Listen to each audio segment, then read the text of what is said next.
introduce my amazing guests. And I'm sorry for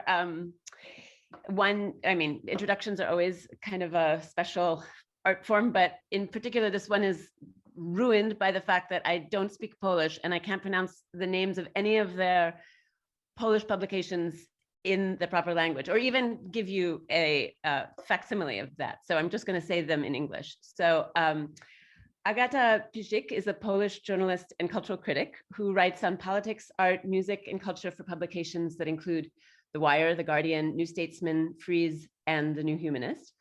In 2014, her book, Poor But Sexy, Culture Clashes in Europe, East and West, was published by Zero Books. And here I should say that is the actual name of her book because it was written and published in English. So I'm not mischaracterizing it.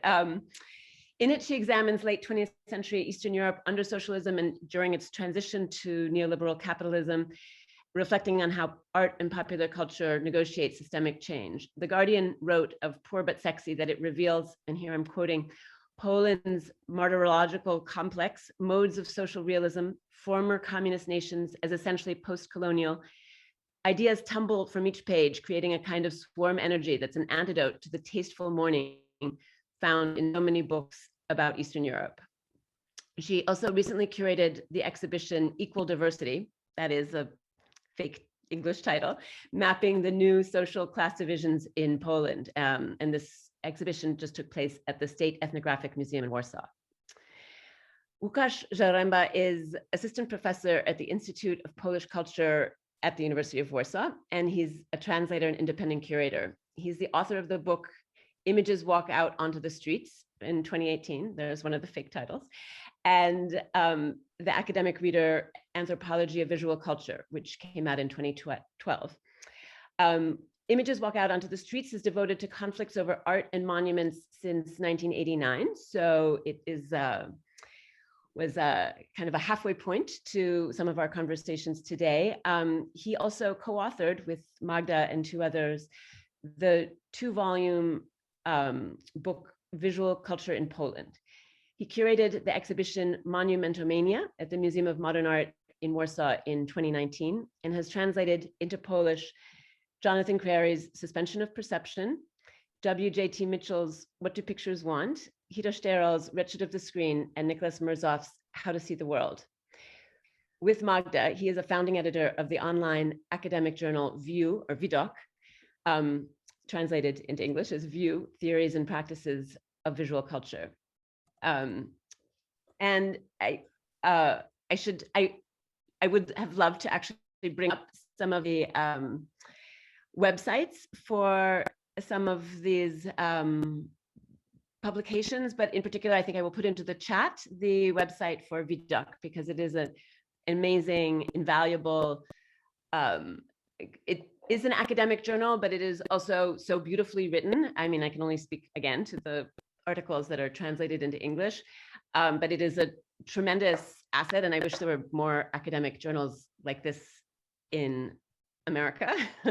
And I also, I'll just keep going. Magda Szcześniak is assistant professor and program leader of the MA program in visual culture at the Institute of Polish Culture at the University of Warsaw. She was a Fulbright visiting scholar in 2019-2020 at the Institute for Critical Theory at Duke University.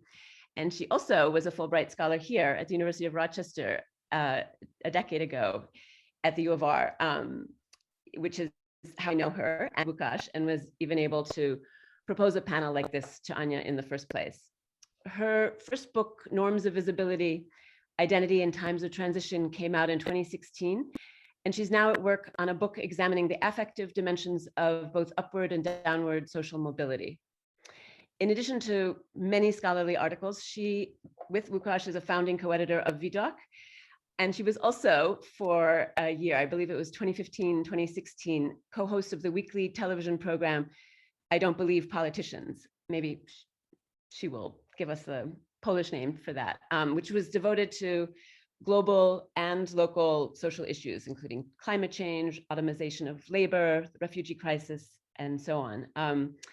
I also want to give a quick warning to any of our graduate students who are here that, you know, it was a trauma for me when I first went to Poland to see how extraordinarily productive our colleagues are in Poland and elsewhere in Eastern Europe. And you should not take this too personally. They are just incredibly, my guess, like many of their colleagues and friends, are extraordinarily productive. And this is just a chance to engage with them and their incredible sort of survey and depth into contemporary culture in Poland.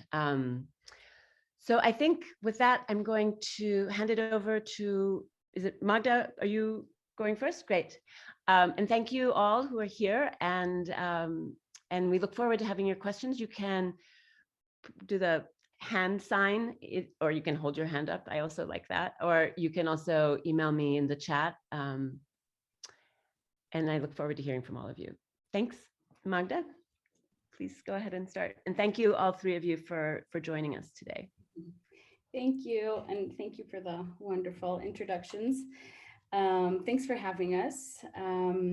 So I think what we're going to do is I'm going to just give a little, very short introduction about how we were thinking about this panel and how the idea came together and what we want to present to you a little today. And then I'm going to give it over to Łukasz, who will provide a little bit of historical context in relation to Polish political art, or what's usually called critical art in Poland after 1989. And then we'll hand it over to Agata, and then I hope that we can have a discussion. So we, thinking about political art in Poland, we and this panel, we didn't want to repeat the story about the dominant conflict, and I think the conflict that kind of usually hits the headlines, or the way that the main political line of the conflict in Poland is usually framed, which is a conflict between the liberal center. Yes, and Łukasz will provide me with some images here. The liberal center, the pro-West, modernizing party of the civic platform, which was in power for between, now correct me if I'm wrong, 2008 and 2015. While in power, they kind of realized this platform of Western style modernization, and continued in many ways the post-socialist modernization project of Poland. And the other side of this conflict is the current ruling party, which has been in power since 2015, the Law and Justice Party, which represents this conservative and nationalist line of thinking, very much focused on a conservative idea of national identity and of conservative values, but also a party which has very much kind of used this language of economic justice and economic equality that had not been addressed in Poland in a significant way before they came to power. So at least in their kind of rhetoric and discursive, on the rhetoric and discursive level, but also in some of their policies, they do kind of think about the process of or the fact of economic inequalities in Poland, and the people who did not have the opportunity to become upwardly mobile during the post-socialist transition in Poland after 1989. So this is how usually kind of the story of the conflict is told between the liberal and pro-West center and the anti-Western nationalist conservative right. And this is, of course, one of the ways in which you can tell the story. And what's also important is that both sides also, I'm thinking here of of my kind of academic training, which is visual culture studies. So both of these sides do have their specific type of visual rhetorics and kind of visual tools that they use, both in the sense of art projects. So there is a kind of right-wing Polish art in Poland, which uses very traditional media, such as the monument, and you can see here one of the recent monuments that was erected, or maybe Łukasz, if you could show this, the Pope, yes. A sculpture that was recently unveiled in front of the National Museum in Warsaw, which is a kind of a sculpture portraying the Polish Pope, John Paul II. Maybe Łukasz, you can say more about this, because this is your topic. So the right does have its visual tools, and so does the liberal center. And here maybe we'll show two images that were recently important. This is a painting, I guess, in its original form, of the liberal candidate for the Polish presidency in 2020, Rafał Trzaskowski, a candidate who lost to the right-wing candidate, Andrzej Duda, who is the current president of Poland. And it's a painting that was painted by probably the best-selling contemporary Polish painter that there is, Wilhelm Sasnal, and it was a painting that was then reproduced on posters, t-shirts, stencils, and so on and so on. And then maybe the poster Konstytucja, which became an emblematic image during the protests against the so-called judicial reform in Poland that essentially dismantled the judicial system by the current government and led to the appropriation of the constitutional tribunal by the ruling party. So this was a poster that it says Konstytucja, constitution, and the kind of two elements that you can see underlined here, ty I ja means you and me. And it was a kind of a political poster that was, again, circulated very widely, shown during demonstrations, on t-shirt, as graffiti, and so on and so on. But this is, after I gave you this introduction, this is actually not what we really want to talk about today, because I think all three of us agree that for us, this conflict has become the conflict between the kind of liberal center and conservative right wing is a little stale, I would say, and it kind of runs along, it has been running along very similar lines for many, many years. And for us, a much more interesting perspective is the perspective that is being provided by a younger generation, a younger cohort of artists who are usually in their 20s and 30s, who try to think about significant processes and conflicts in the Polish public sphere from outside of this conflict, and they try to, as we called it in the title, renegotiate this conflict and think about the reasons why the extreme right-wing ruling party has such wide support among Polish middle classes and working classes.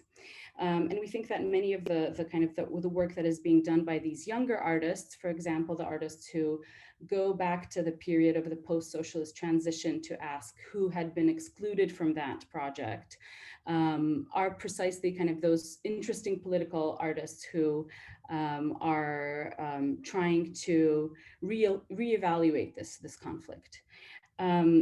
So yes, that will be all from me in this introduction, and then maybe Łukasz, you can take over and talk a little bit about how this conflict between center and right had been waged in the 1990s through art, because this is also, I think, an important context.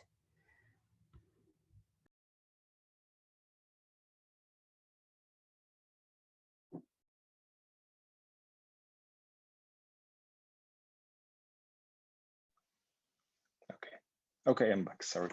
I'm trying to show you.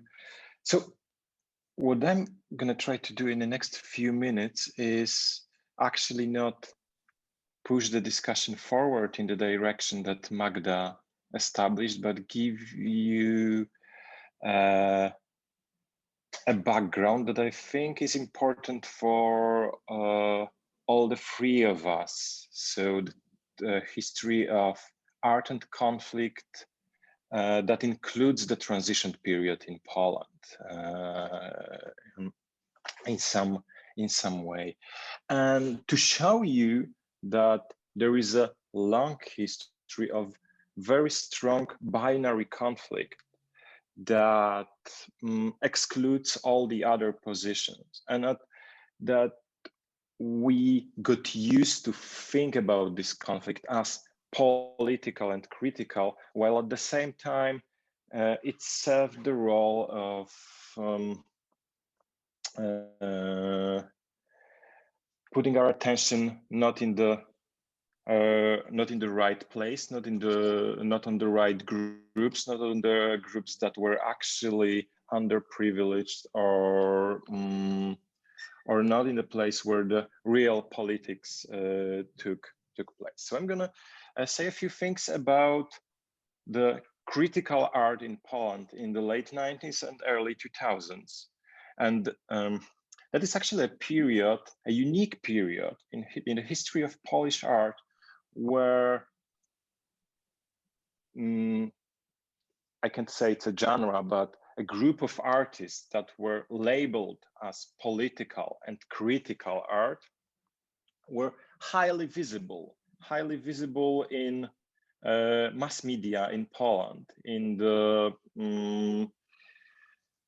info channels, in the weekly popular newspapers.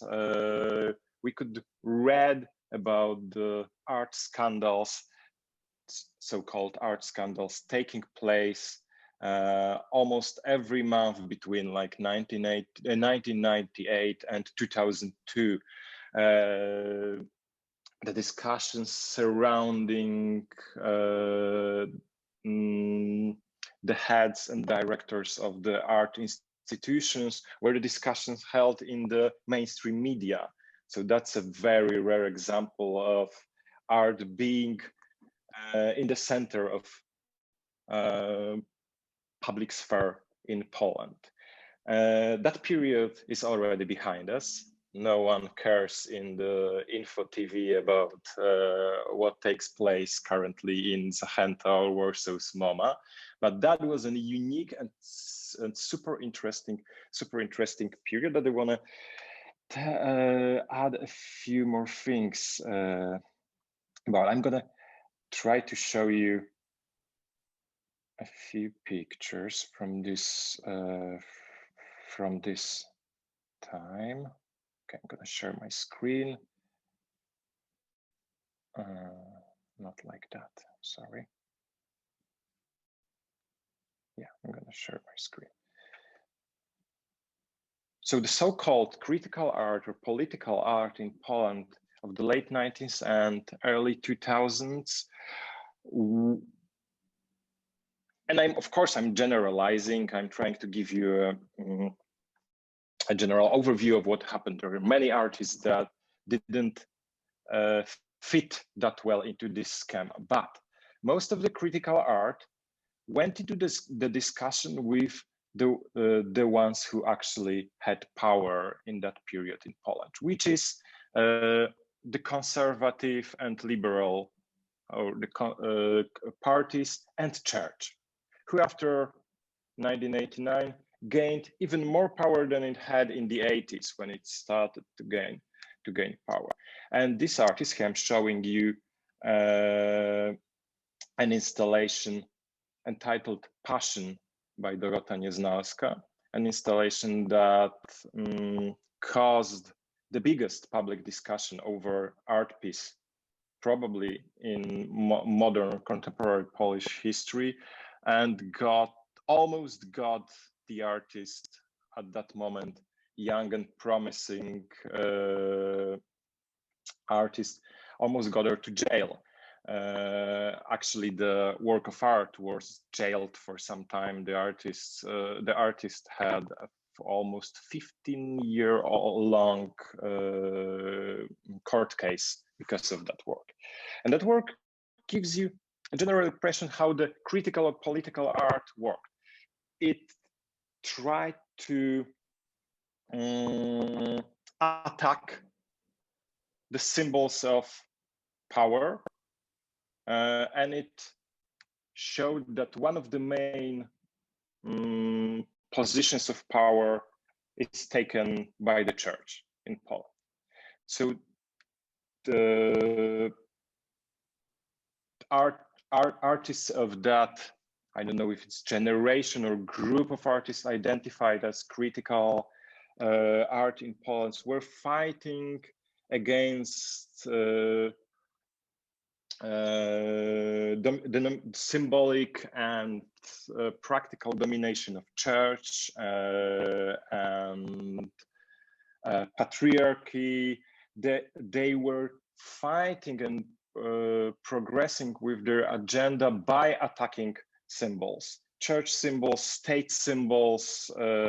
So here we can see a cross on the other picture that I would like to show you in a second. You're gonna see different political, different religious signs, and they were in a way reacting to the conflicts that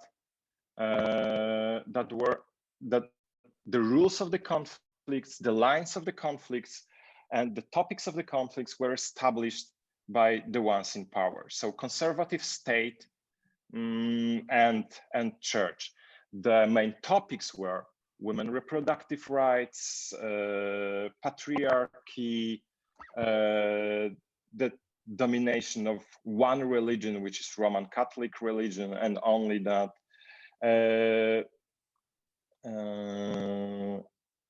Ethnic exclusion in Poland, and an idea of a state built around one nation, anti-Semitism, etc., etc. So that were the topics of that art, and the artists of that period. And I should mention Katarzyna Kozyra, Robert Rumas, or Dogotanyasnowska. In a way, thought about their social role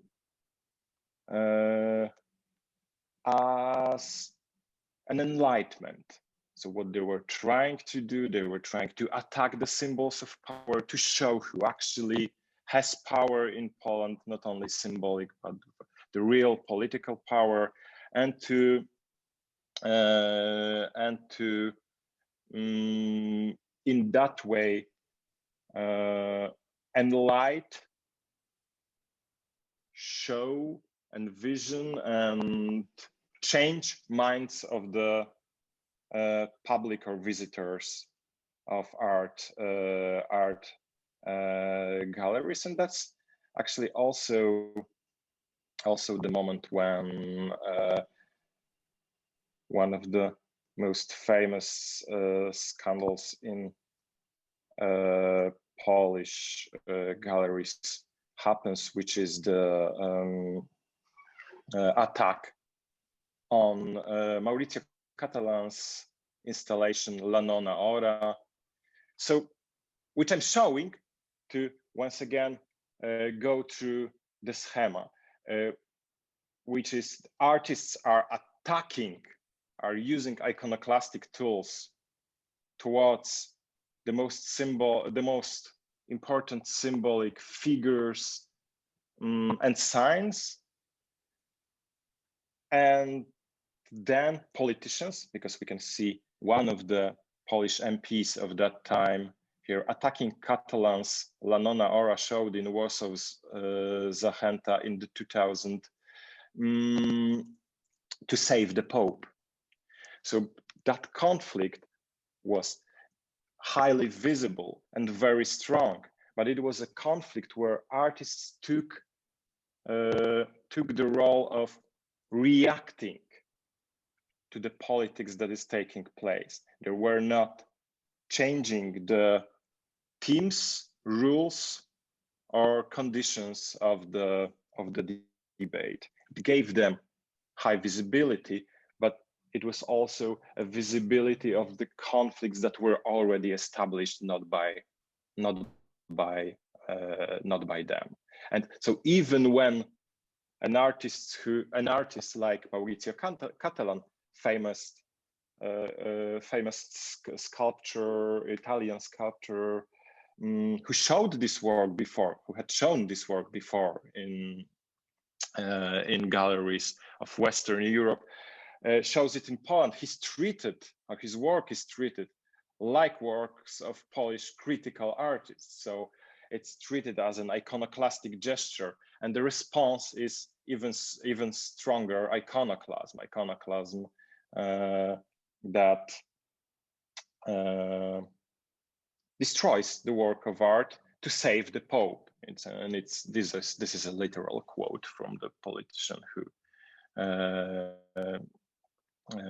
who performed this attack.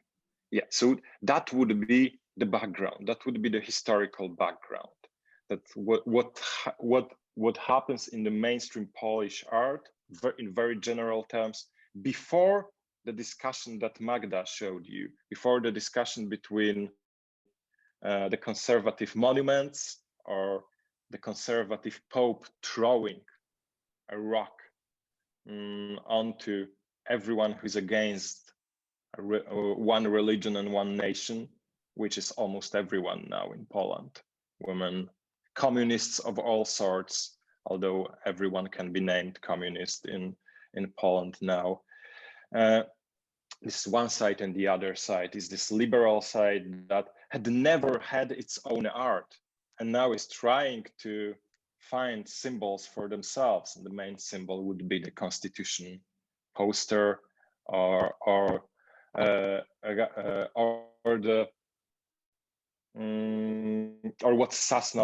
what Magda showed, what Sasnal was doing, like trying to change mediocre liberal politician into an icon by using gestures that we know from art history and popular culture. So using the gesture of simplifying his face and like producing a street icon. So I think that would be the background. And now what we would like to discuss would be, as Magda said, the artists, contemporary artists, maybe a generation, maybe it's not a generational thing, but just a group of artists that don't often work together, don't even are shown on the same exhibition so often, but try to rework this binary axis of conflicts that have like 30-year-long history in Poland. Over to me, yes? Yeah, maybe. Yeah, No. So before we will move perhaps to this new group of artists that Łukasz mentioned, like let me respond to both of you have said. Without doubt, this is the truth that the Polish public and social life after 1989 or even beforehand has been in large parts shaped by this conflict between, let's say, conservative right influenced by the Catholic Church and the liberal, obviously not the left, but let's say center, strong center.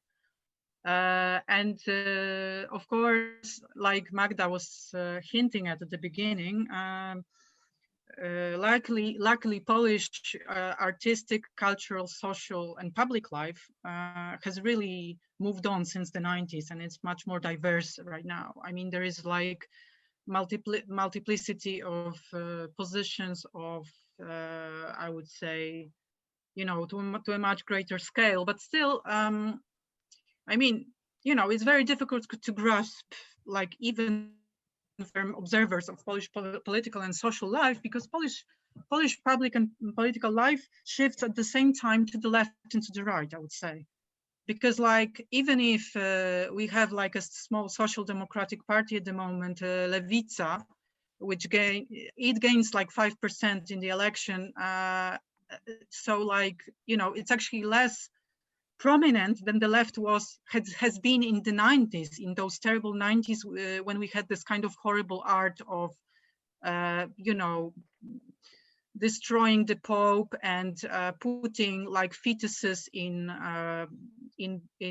glass jars and all that stuff. I mean, in many respects, I'm very glad that this is over and we don't have to like perpetually sort of that Polish art and Polish culture moved on from this kind of lockdown conflict with the Catholic Church, even if, of course, what you hear is the you know, terribly strong influence of Catholic Church on Polish political and social life in terms of the influence on the reproductive rights.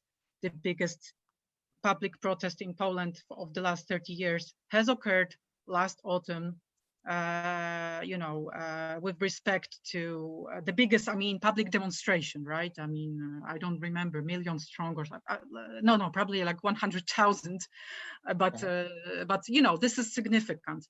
At the same time, you have to remember that exactly when this art that Łukasz was showing was happening in the 90s, and when we had this kind of more in your face conflict between the then still trustworthy liberal, neoliberal modernizers that were, you know, transitioning Poland into the capitalism and the sort of newly forming political conservative rights, you know, much bigger, for instance, labor strikes were occurring. And the left as such, I mean, the traditional left connected with the traditional working class has been much stronger and happening on a much larger scale than today. So, and it has to do with the general shift, of course, of the global politics, right? I mean, the left meant something very different 30 years ago than it means now. And the left, as we know, has been since the 80s, and the culture wars in America, which on some you know, scale has been happening in Poland since the 90s. And towards, you know, whether this kind of term of discussion is viable, I will perhaps move on later.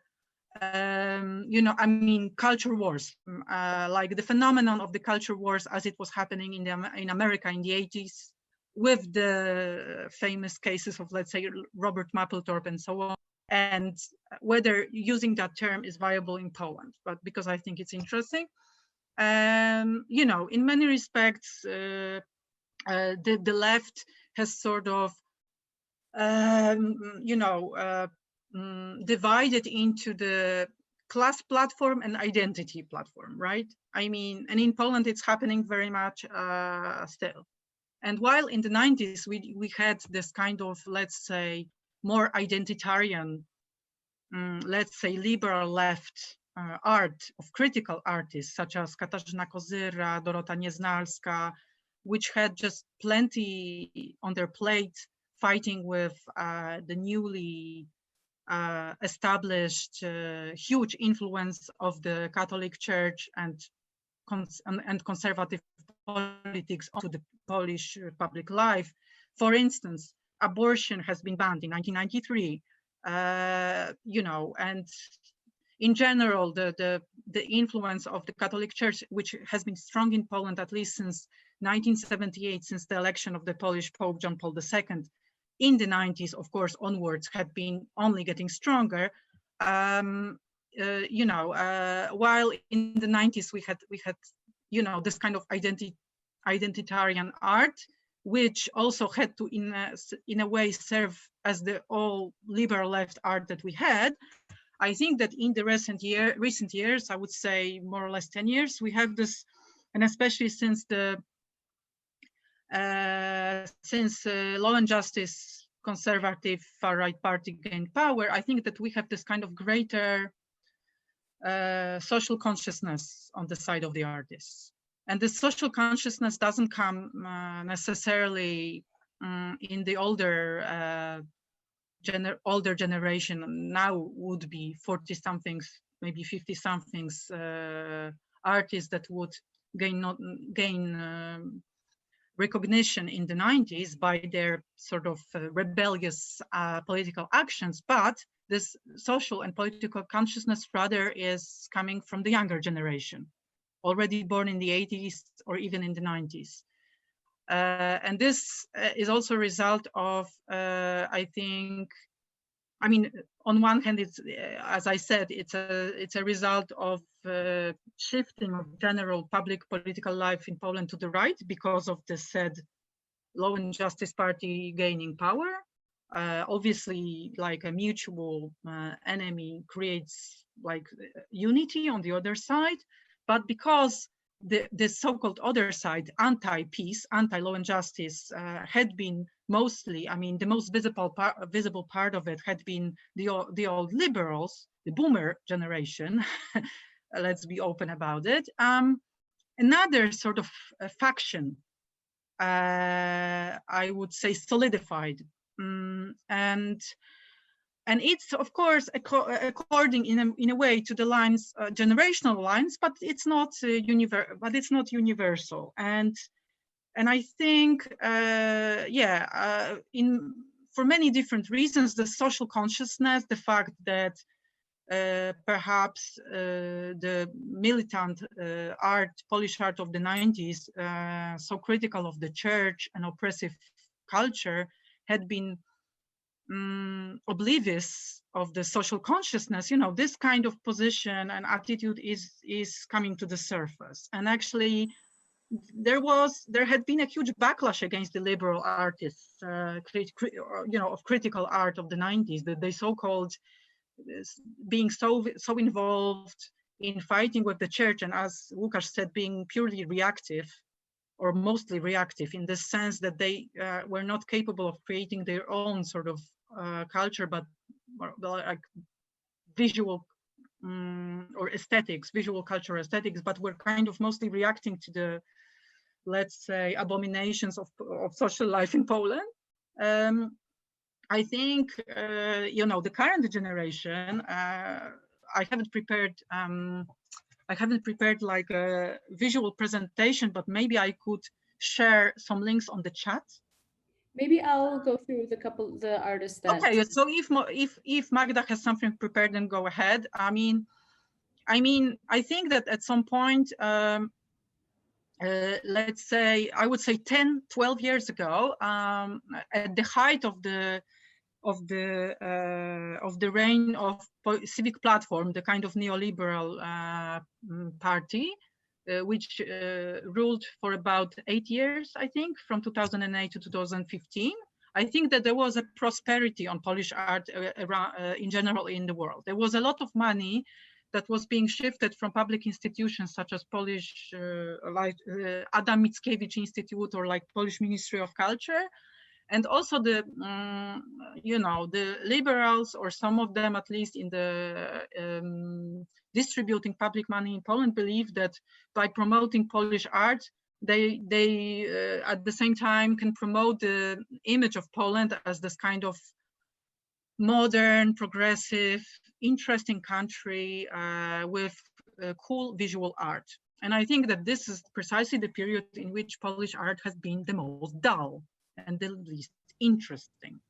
And this is precisely the, I mean, Magda, if you want to share any images, like, okay, like maybe when I will come to these artists. Okay, so the most dull, and like it was called Young Art from Poland, and almost to mirror YBA, right? Young British Art, because it was supposed to, just like Young British Art was supposed to promote the political success of Tony Blair and of liberals in the UK. In this case, I suppose, although perhaps not consciously, the likes of Wilhelm Sasnal and others of that, popular abroad artists were supposed to, and was supposed to sort of promote Poland as this kind of political success of liberalism. Because on the surface, it looked pretty nice. Poland had been in the European Union for already several years. Because it was gaining funds from the EU, it was in general, getting, more affluent. It had sort of whitewashed economical problems by exporting several millions of working class people abroad, who went to the UK and to Germany to work. So it sort of exported any problem it would have with the possibly mutinizing working classes abroad, because people just after the, you know, so Poland could, and its art, Polish art could promote this sort of positive, you know, progressive and attractive image of itself. And it was relatively easy. That was the prosperity. And not surprisingly, painting has been the most prominent art at the time. Painting in which, you know, already there had been discussions since at least the 80s whether painting, like, you know, I was learning, like when I was studying art history, I was reading October and and Rosalind Krauss and all that, and like painting was supposed to be questioned, you know, it's recuperating, you know, recuperating social conflict, is the most conservative of arts, on all that. And of course, you know, by all means, painting has been, you know, sort of reborn in the recent years all over the place. Like, it's not surprising that it was easier to promote and show abroad than, let's say, performance, or, you know, especially if this performance involved like perhaps self-mutilation or stuff like that. And you know, and since 2015, it's been changed, because this and you know, it has to be said that 2015 victory of the far right has been actually a surprise to many in Poland. It hasn't been expected, just like the election of Trump in America. I mean, it was. Yeah, I will be wrapping up. Yeah. Can we now look at some of these newer artists? Because I would like to come back, because I know I am going straight to that. So great. Okay. So the thing is that the artists that were capable of actually responding to that. Okay, so very briefly, what Law and Justice, by winning the election, highlighted of Polish, let's say, social and political reality was that Poland has been actually underneath that kind of beautiful surface of liberalism, has been actually undergoing tremendous class war that has been largely hidden because of this kind of relative success of Poland abroad. You know, the poster boy of European Union, you know, shaking off the horrible influence of communism and all that, you know, becoming truly Western, blah, blah, blah. So you know, Law and Justice winning highlighted, just like Viktor Orban and other sort of far-right leaders and governments elsewhere in Eastern Europe and in America too, highlighted that actually we've been actually witnessing a total class war. And what is interesting of those young artists is they are actually not afraid to show that very often, you know, just like, let's say, Tomasz Armada, with whom I've been working for the last 2 years, and maybe Magda can show. I mean, this is just one of many examples, because Tomasz actually is very young, and he's just 26 years old, and he's actually a fashion designer. But that only can show you that this sort of most interesting cultural or artistic impulses can come from most unexpected places. For instance, Tomasz Armada, which comes from a small town of Końskie, which is beside the Łódź, Polish industrial town, Manchester, which has been one of the most disenfranchised and deindustrialized areas of Poland since the 90s. He is sort of actually embracing everything that the liberal side had been sort of repressing. You know, maybe some of you are familiar with the term post-Soviet chic, which is basically just the way in which young, you know, late 80s, 90s, or later born Eastern Europeans, in a way embracing the kitsch and you know, sort of Baroque post-communist aesthetics associated with their respective cultures. The trend that has been actually started a little bit in the fashion world, as it usually happens, by luxury fashion brands like Balenciaga, headed by Georgian designer Demna Gvasalia. So basically, it's about embracing everything that has been repressed by this sort of modern westernized liberals. Kitsch, cheapness, lumpen aesthetics, nationalism, and and working class culture, and sort of lumpen culture, low culture. It's not even popular culture, but it's like, and here, for instance, so Magda, like, let's stick to that one, because it's interesting, because on the left here you have Tomasz's version of Sarmatian dress, which is like was national costume of Poland in the 17th century, but it's like being sewn out of trash. He actually says that he works very much like during the communist years, in this sense that he, just like during the communists, when Polish textile industry had like a shortage of materials, fabrics, and everything that was like, produced in the West, he, because he doesn't have much money himself, sews up this stuff from trash. And behind him is the defunct, I believe, railway station of his town Końskie, which is defunct because the liberals basically stopped financing a railway system to smaller towns in Poland, leaving just, millions of people without, possibility of traveling for work. Just another aspect of just, the neglected part of the nation, which went on to vote for the conservative party now in power. And of course, on the right is his sort of treatment of the Polish flag, which maybe will let me conclude for the moment, because, he is using this national symbol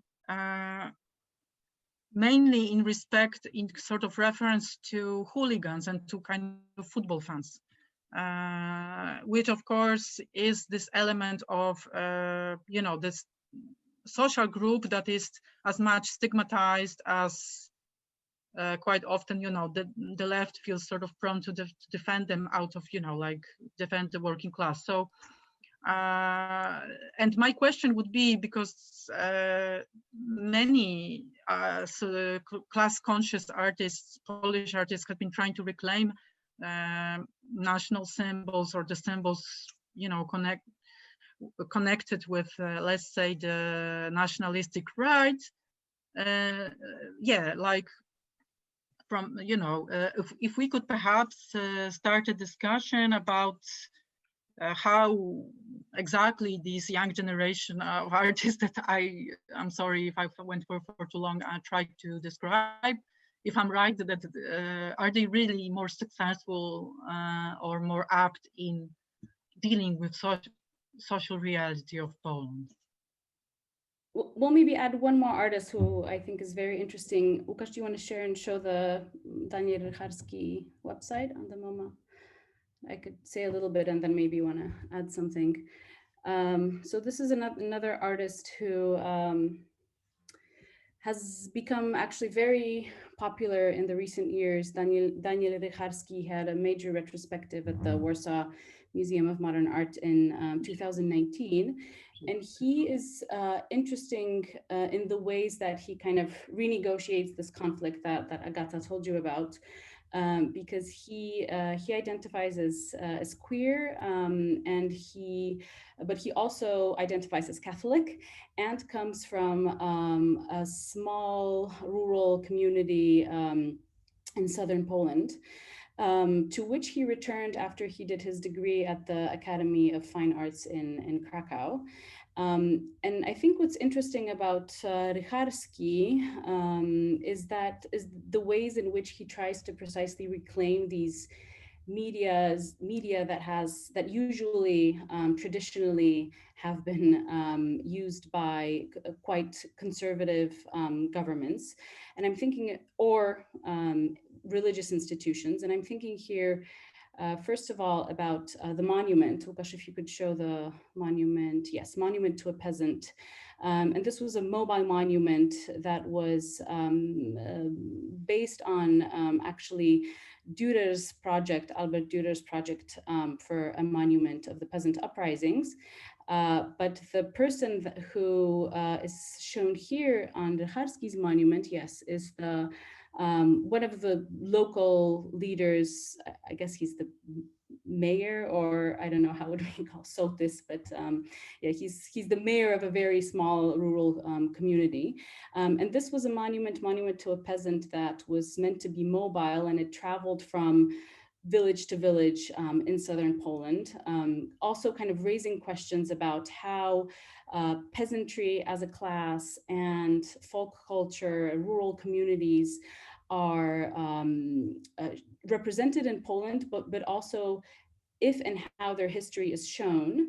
And a second monument that he did is the gate, if you could show, Łukasz. Yes, the gateway, which was situated, it was also a kind of mobile monument, I think, because it was also shown at a festival in Krakow.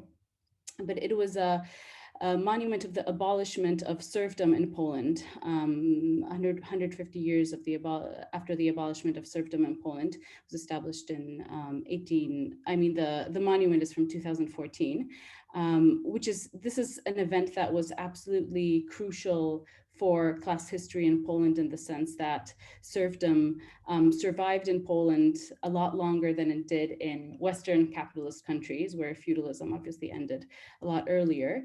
And it's a crucial event in the sense that it reorganized the economy and kind of provided peasants with relative freedom in the late 19th century. But in many ways, it's not remembered or not recognized as an event that would be important for national history. And then also, if you could show the crosses, and maybe Łukasz, you want to say something about the crosses, because Richarski also works with the cross as a symbol, but in a very different way than the cross was used in the 1990s, where, as you know, it was, as we've already shown, it was attacked in this kind of iconoclastic manner.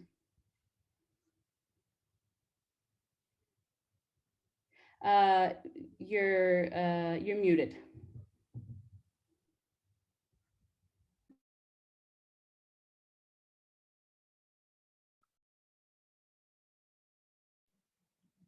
Okay, I'm sorry for that.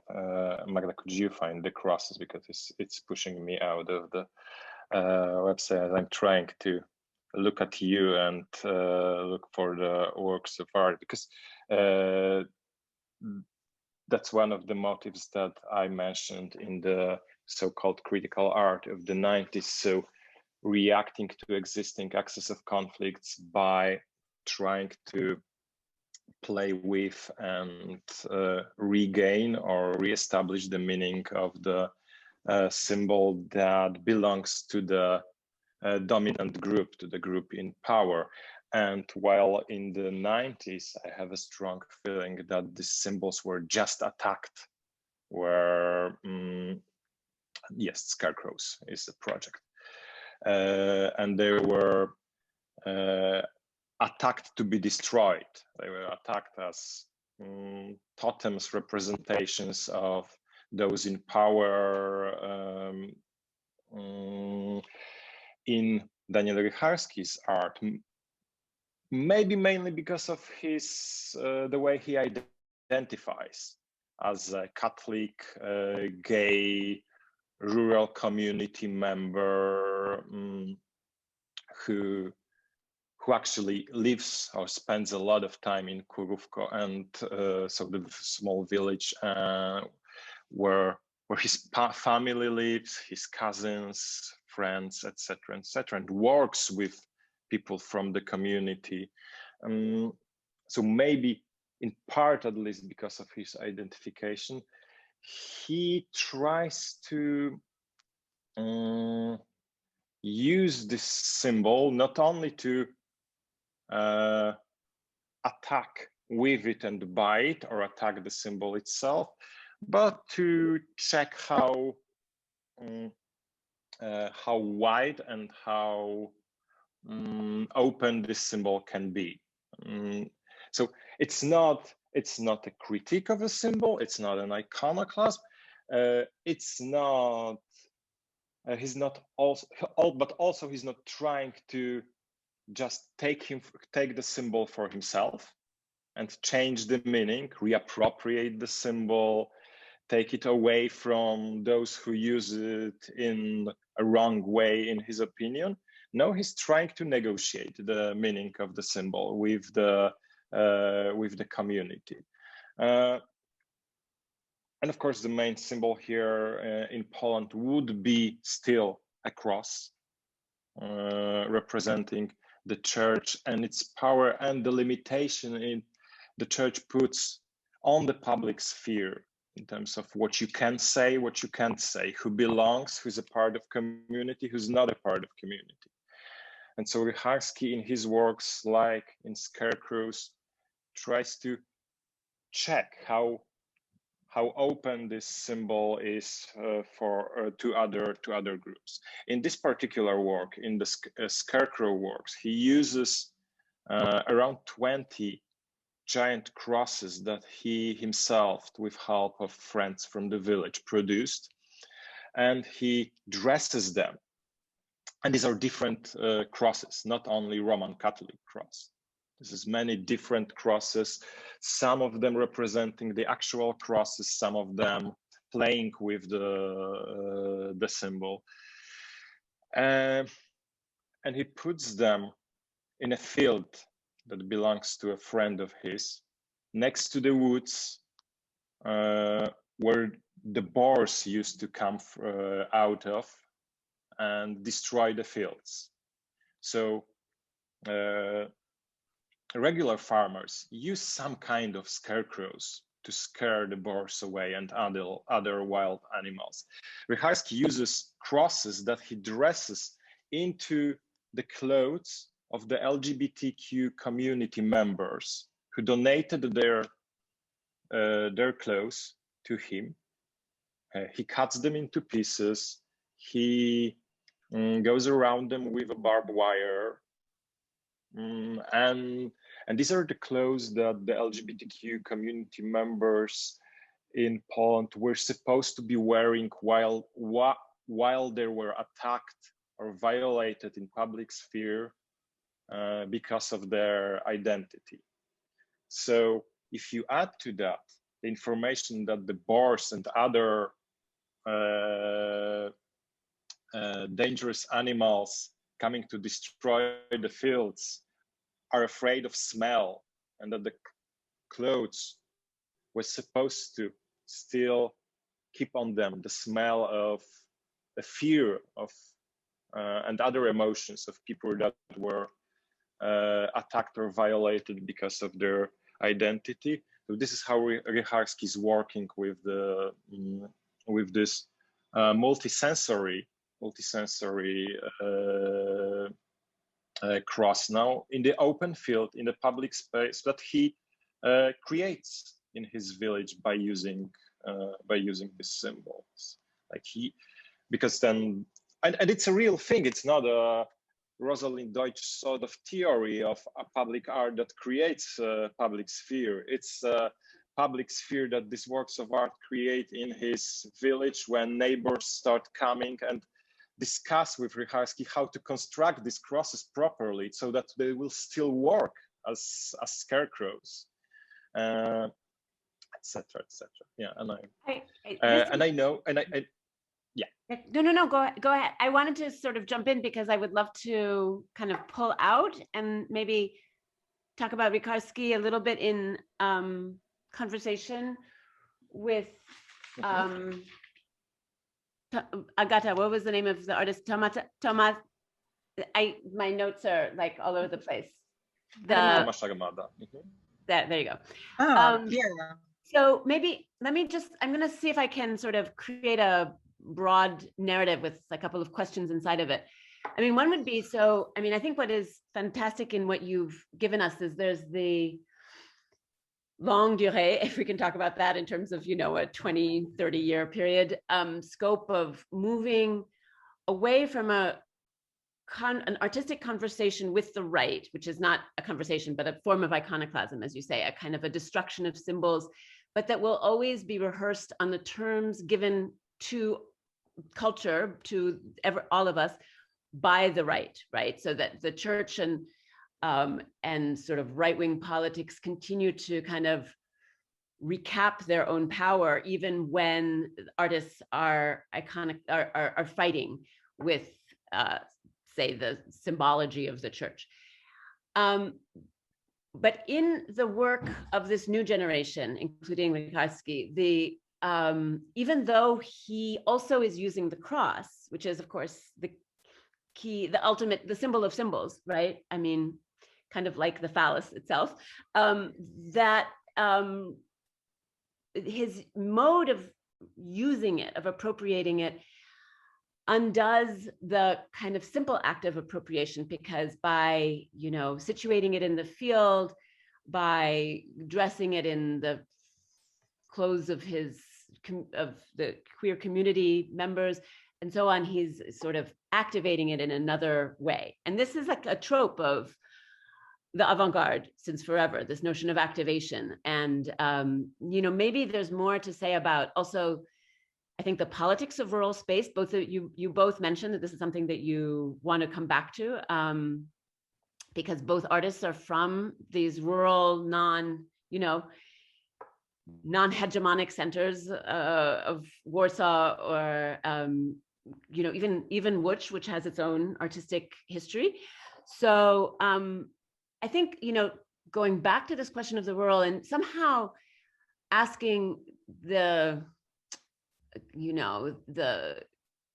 question of activation, or whether this new mode of activating is different in kind from like the avant-garde tropes of activation, would be interesting. But I also am curious to, think about the intersections with fashion. I mean, one of my questions would be about whether, opening to the kind of extreme luxury ends of capitalism is, a mode of critique, or a mode of trying to finally leave critique, if we're in it's always terrible to brand anything as being, post-critical, for example. This also sounds awful, but, I guess what I'm asking, in a broad way is, once we move out of a conversation with, the most oppressive forms of power, not so much with whom is the conversation, but what are the new terms of the conversation, or the new strategies? And do you want to speak to the kind of what you feel as the real nature of those artistic strategies? Is that clear? I hope that's a clear set of questions. Yeah, I mean, if I can begin, I think, because the question you've just asked about the, avant-garde or post-avant-garde, of course, surpasses and exceeds this discussion, because I would be interested in, I think that precisely Richarski, I don't want to be like an ageist, but like I think Richarski is like in his early 40s. I don't know. No.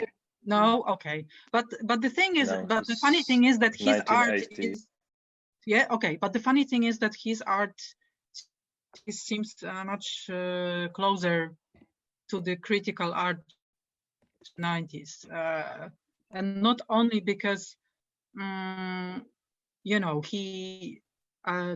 he of course stresses similar subjects, but also like he seems to be in a little bit similar vein in terms of his aesthetics, but equipped with this new refreshing social sensitivity, I would say, and class consciousness. But I would say, I am disturbed, and I mean, maybe, and I'm not sure whether in the way it was intended by the, for instance, the rosary, which is like filled, I think, with blood of LGBT people. Yeah. And I'm also disturbed by the use of cross, which of course, like Rachel said, is a universal sign, a global sign, as old as, and yeah, as culture itself. But at the same time, of course, in Poland is very much entrenched and embedded in a very specific kind of conflict. So I'm kind of, because I'm old enough, I'm 37, to remember all of those battles and discussions of the 90s, you know, around the Pope figure and all that. I'm just so tired with this, and I wanted to see it destroyed, but as a kind of, but at the same, you know, I feel so hypocritical, because here is a guy who works with his own community. He's like as working class can be, coming back to his roots, celebrating his native culture, and so on and so forth.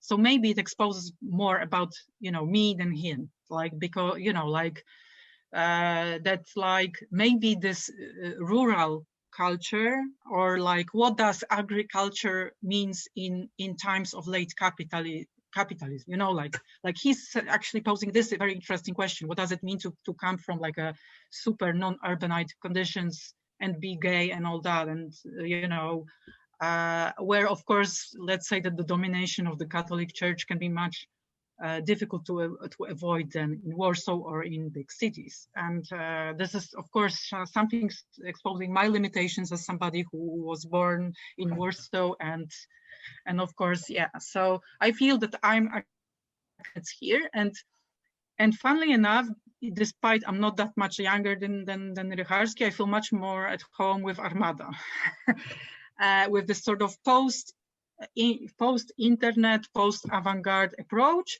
which maybe, although I haven't thought that in those terms, wants to abandon critique, as Rachel said. That critique has been this kind of de rigueur position of the avant-garde, social critique. This is how I, at least, have learned to think about, when I think about, you know, pieces of American avant-garde and neo-avant-garde of the 60s, 70s, 80s, especially, then yes, I think that this is the mode of operating. And here we have this kind of a generation born and raised on the internet, feeling at home more with the kind of, you know, this kind of juxtaposition of images, juxtaposition of styles, and everything being completely natural to them. They don't even probably think about it. And even if I'm older, 10 years older than Tomek, I kind of feel more at home, because I recognize Polish society in what he does much more. I see a mishmash of attitudes, of genders, of lifestyles. And you know, I haven't mentioned this exhibition is his exhibition, the one that I curated. Like the Diverse Equality is collection by Tomasz, and the link is in the chat. Yeah. But so no. I can also like provide you with a link with more pictures. That would be great. Because it's a creation of together we created 13 new Polish types, like, to reflect new class divisions in Poland, and there is place for you know, almost all, let's say, negative or dubious or difficult trends of contemporaneity in there. There is the entrapment of women at home. There is hypermasculinity of men, of this sort of current, I don't know, for instance, in Poland, there is an obsession with hunting and this kind of strong masculinity being stressed by outerwear, all that stuff.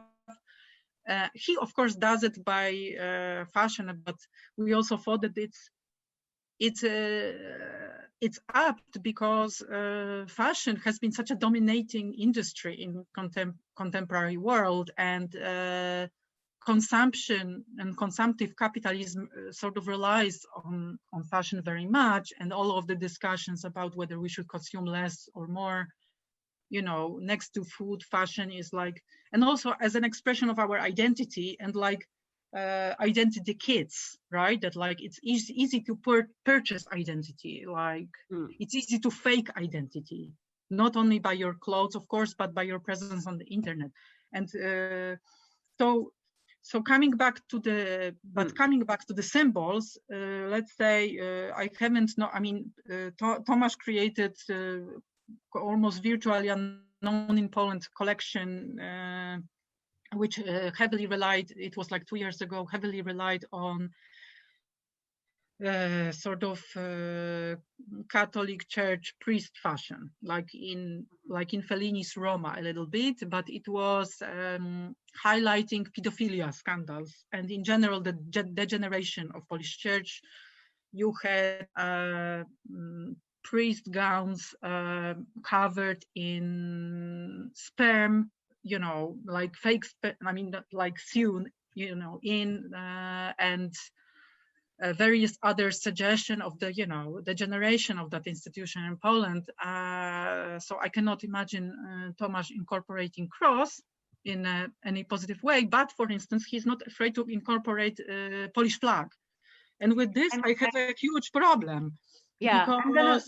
Agata, I'm gonna interrupt you just because we have a no, like, and I still want to give Magda or Łukasz a chance to. So like I will, but yeah. I'm so okay. Magda or Łukasz, I'd love for one of you to maybe talk a little bit about, you know, I don't want to put you in the defensive position, but to talk about how you see this work actually responding to the questions of cosmopolitanism that Agata, you know, raised. So. Well, maybe to go back to Richarski, I mean, the difference between the two, I think one of the main differences is that, you know, Richarski wants to occupy this position that is intersectional and that refuses to kind of be pushed out of spheres that he has some sort of emotional connection with. So the institution of the Catholic Church, because he identifies as Catholic, and this kind of rural community that he chose to go back to, although of course, most of his work that's being presented is being presented in kind of big galleries in Warsaw and in other cities. So I think that this is something that kind of differentiates him both from Armada and from the critical art of the 90s, where the artists always positioned themselves outside of the structures that they are critiquing. Whereas, as you said, you use this phrase of a new mode of activation. I mean, the way that he activates this symbol is precisely by kind of clashing them with those parts of his identity that are not being accepted. And I do think that he does it in a smart way, in the sense that he kind of provokes a conversation, maybe not with the Catholic Church, because of course all of his calls, I was showing this this kind of performance that he had in front of this is the rosaries. We can go back to them, but the performance that he had in front of the presidential palace, which of course is a comment on the fact that state and church in Poland are very much aligned and are not separated in any way. Of course, the institutions that he addresses will never answer him, and he doesn't really expect an answer. So I do think that the more important part of his gesture is him returning to this rural community that understands some part of his identity. For example, the upward mobility story, right? The fact that he obviously, through the fact that he went to the Academy of Fine Arts, is a well-known and recognized artist. It's obvious that he has more cultural capital. He knows more about art than the people from his community. And he doesn't try to hide this difference in any way. But he tries to kind of to bring back these elements, different elements of his identity back to his community and try to create a conversation around them. And I think what's also interesting is about his practice is that in some sense, I feel that he's open to failure, that he doesn't present these strategies as strategies that always have to work, or as strategies that are somehow scripts for a successful participatory art project. But he's at least this is the way he presents himself to the public, as kind of constantly working through these different parts of his identity that don't fit well together or are somehow difficult to imagine, right? If you're upwardly mobile, then you're not supposed to return to your own village and try to do art there. If you're queer, then you usually try to escape from the context of the conservative Catholic Church, and so on and so on. I don't know if Łukasz, if you have something to add. Yeah. Yes, maybe I could stress one more thing. It's not to, again, to defend one of these artists against another. I have a feeling that it's not a case of using this or that symbols. It's also, in my opinion, though I agree with Agata that Richarski seems old. He's actually younger than all of us speaking here. So while agreeing on that, I don't think it's a case of digital generation or analog generation in Polish art or anything like that. I agree with Magda with the very strong point about being in or being on the margins and playing with the position of the margins. Richarski strongly states he wants to be in, he wants to be a part of, he wants to change from the inside, and that's a choice. That's a choice he makes. One other difference between these two artists that I think explains their positions, and it's not a critique of one of them or the other, is the mode of speaking, or sort of speaking, mode of acting they're using.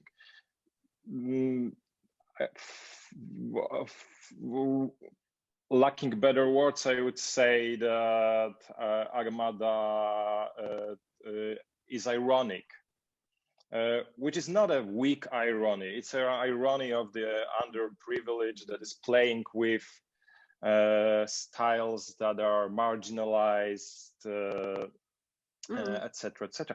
At the same time, Richarski, first, as Magda said, working from the inside and refusing to be marginalized, refusing to be put outside of the main part of the society, is using a very different tone or mode of speaking. And the mode of speaking that he's a strong male artist. Maybe that's the other reason why Agata thought about him as older than us. He fits into the figure of strong male artist that has a monographic exhibition in Warsaw's MoMA in the age of 32. So he fits well into this position. At the same time, he's non-apologetic about everything he's trying to do. And since he's working from the inside, he's trying to take the symbols seriously. So if blood in Polish Catholic Church has a really important meaning, then let's work with blood. Let's seriously work with blood. We may go into places that we don't want to be, but that's how this language of the inside, language of the church, for example, works.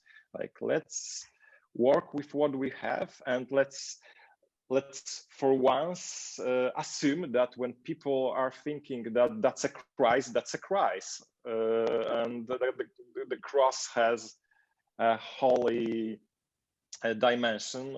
Let's assume that's true, and let's work with it. Let's work with the symbols as powerful, and try who fits there and who doesn't, and maybe we can make some space. I think these are two very different modes of working. That's just that. Yeah. I mean, I really want to underline the kind of novelty, or rather, not so much novelty, but the focus on symbols and symbology as a departure from, the both the structuralist and kind of original avant-garde emphasis on abstraction. I mean, a part of me almost wants to ask you also about the conditions of abstraction in Poland, or the conditions of reacting even to the stranglehold that symbol or symbolic language seems to have, across some of what you're describing. And, it may be that that's also part of Richarski's sort of aging qualities, or a sense of his not outmodedness, but separateness from a different mood. I'm going to quickly, Anya actually asked a question in the chat about the relationship or an interaction between artists. So you said in line with law and justice rhetoric and these avant-gardists contemplating the conflict, how do the authoritarian government react to the new wave artists presented here? I kind of like this new wave too, because it reminds us of the old new wave, the 80s new wave.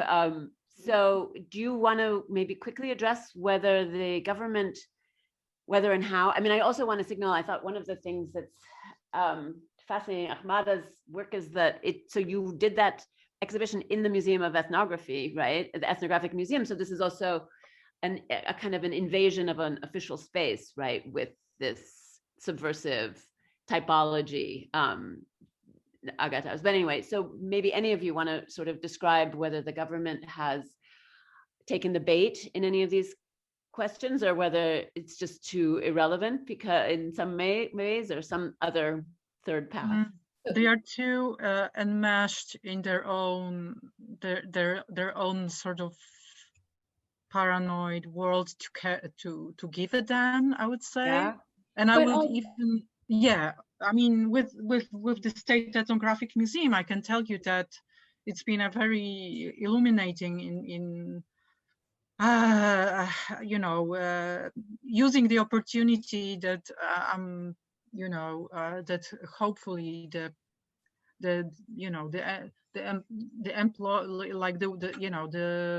director and my employers from the museum can't hear me or can't understand me. I can tell you that I've been working with like some head curator who is strongly pro-peace, pro law and justice, but she loved Tomek Armada because she believed that he is anti this liberal, liberal stuff that she anti-cosmopolitan. I mean, she was an interesting figure because at the same time she was a member of the intelligentsia, just like Magda highlighted at the beginning. Just to be clear that not by no means not all of the voters of Law and Justice are like working class living in small towns, wanting for some social, some benefits, but quite to the contrary, quite a lot of educated intelligentsia, who remains very conservative, but also just hates liberals, hates all that, for many different reasons, has been overjoyed when the Law and Justice took power. And I think that she sort of thought that exhibition was in the face of the liberals, and she strongly supported that. And it was really funny when it came to the figures of the gay couple, for instance, or when I suggested that the figure of a Ukrainian worker or Ukrainian should be at the exhibition, because she almost didn't want to discuss this part of justice politics.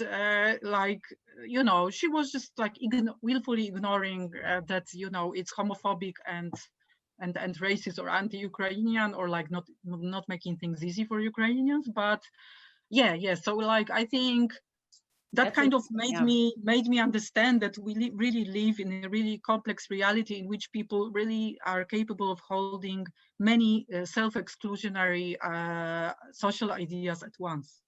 Yeah, that's fascinating. Thank you. Yeah. I'll maybe add that it's interesting from an institutional perspective that there has been a sort of willingness to take over cultural institutions, museums in Poland, but it has been a very, very slow process, mostly because there's not a lot of curators who are willing to step up to the position. I mean, one case that has received a lot of attention is the Center for Contemporary Art, Ujazdowski Castle in Warsaw, and that institution has been taken apart and is in pretty dire shape, although it's not visible in exhibitions yet, because the exhibition plan is still kind of, was still made by former curators mostly, who were working there. And the other interesting thing is that when we talked about the fact that the right wing, the conservatives, they also have their artists. This is true, but they are, I think, exclusively artists from an older generation. So born in the 1940s, 1950s, 1960s. I have not yet seen young right-wing artists who are trying to make art kind of in line with this conservative government. So this is also something interesting. And I know that the Richarski exhibition, the curators were worried about the fact that they would receive a visit from the Ministry of Culture. Łukasz, do you know how that turned out? Because you were closer to that situation. No, the museum had to send only one explanation to the Minister of Culture, like what the work is really about, and that was the end. That was the end of the story. But the fear itself was discussed in the cultural circles in Poland, and that shows you how the preventatory censorship works, like auto censorship even in the institutions that predict the future. Can we show that because this will cause another discussion, and we should be afraid of losing our jobs? That's the model that works now, because you never know which small thing will ignite the ministry, or it. Traditionally in Poland, it wasn't the main politicians, it was the smaller and local governments that started the discussions and fired the heads of institutions, because most of the Polish art institutions are local and locally financed.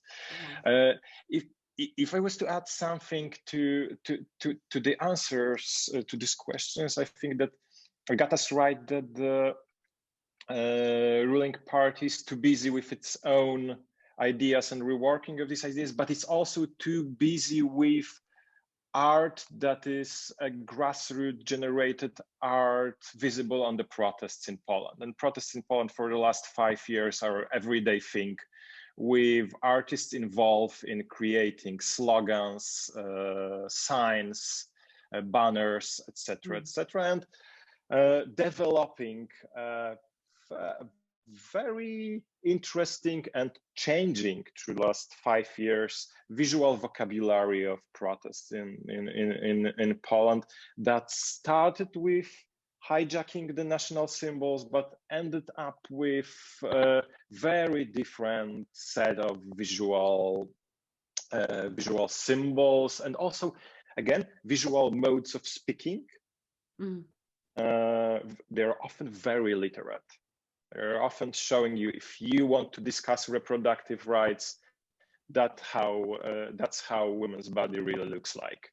You were avoiding that thing for so long that we're going to fight you with that because you're going to get scared and run away. That's how part of the protest movement works. Also, this power of art to ignite a strong public discussion and involve governments in Poland in last 10 years shifted to the theater in Poland. And the theaters were attacked somehow shifted to the theaters, and theaters were attacked.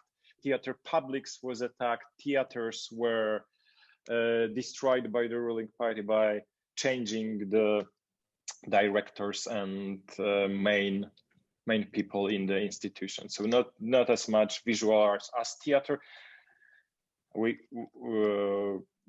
maybe mostly because Polish conservatives know how powerful word in Poland and Polish history is, and not the popular image and imagery. Like the power of word and the power of spoken word is the thing that they want to control. Yeah. Thank you so much. I think this has been incredibly illuminating and helpful, and also just a really rich conversation that I hope, we can sort of continue to mull on, since the condition of political protest opposed to irony, opposed to avant-garde, or let's say, I don't know, I'm looking for the word, like a kind of agitational but nuanced position. These are positions that I think all of us negotiate in different ways, which is not to universalize the Polish situation, but simply to say that, this is these positions, as sort of in flux as they are to be found, in parallel in different situations. So this has been really, thank you, Marianne, as you said, an informative discussion. And I am so thankful to the three of you, and also to all of you who came this morning. Yeah, thank you. And especially to Anya for organizing and giving us the opportunity to do this. It was fascinating, actually. I would be happy if we could continue for another hour at least. But I believe you have a data feminism the conversation to go to in a moment.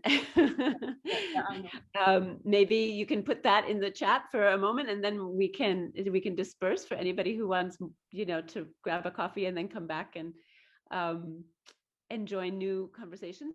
So thank you, everybody.